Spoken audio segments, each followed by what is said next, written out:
Hey, I want to jump in real quick. Somebody asked me the other day, what does the Quarterly Company do? Well, we do three things for nonprofits. One, we facilitate meetings, yes, like board retreats where we discuss governance and strategy with all the members of the board.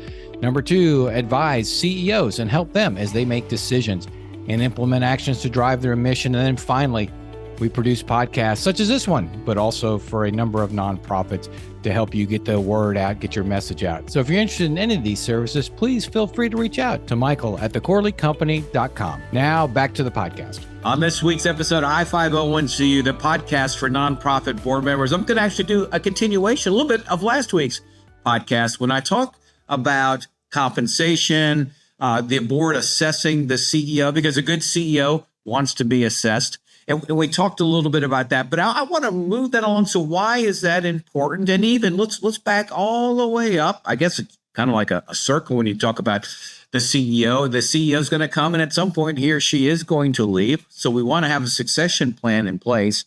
And one of the best ways to prepare that succession plan is to understand the role of the CEO. And I'm talking to you board members because it will be your job to find the new CEO.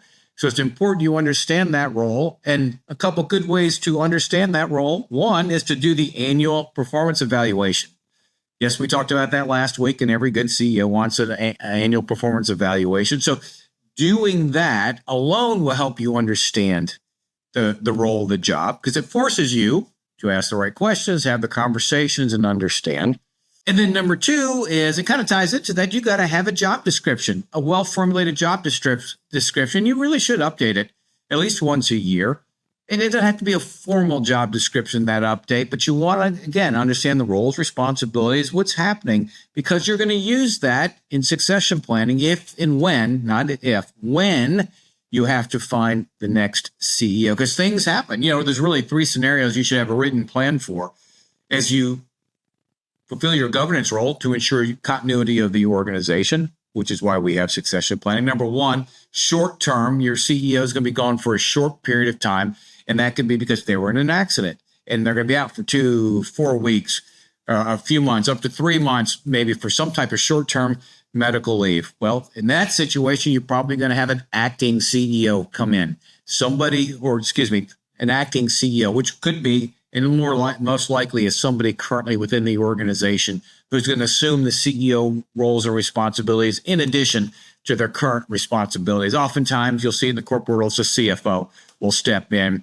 and hold the fort down until that CEO comes back. Another situation is when the CEO may be out for a longer time, say a long-term medical leave, and you want to put somebody in there who's going to be an interim to ensure the continuity of the organization. This could be somebody from the outside and maybe somebody from the inside who then sheds their other duties, because you're looking at 6 months, 12-month type of situation. And so you want to have a plan for that. And of course, and I'm going to dovetail back into that, of course, a situation where you're not expecting your CEO to go anywhere, or they're going to retire in 5-10 years down the road. And in that case, you have a plan where they're working to develop their successor.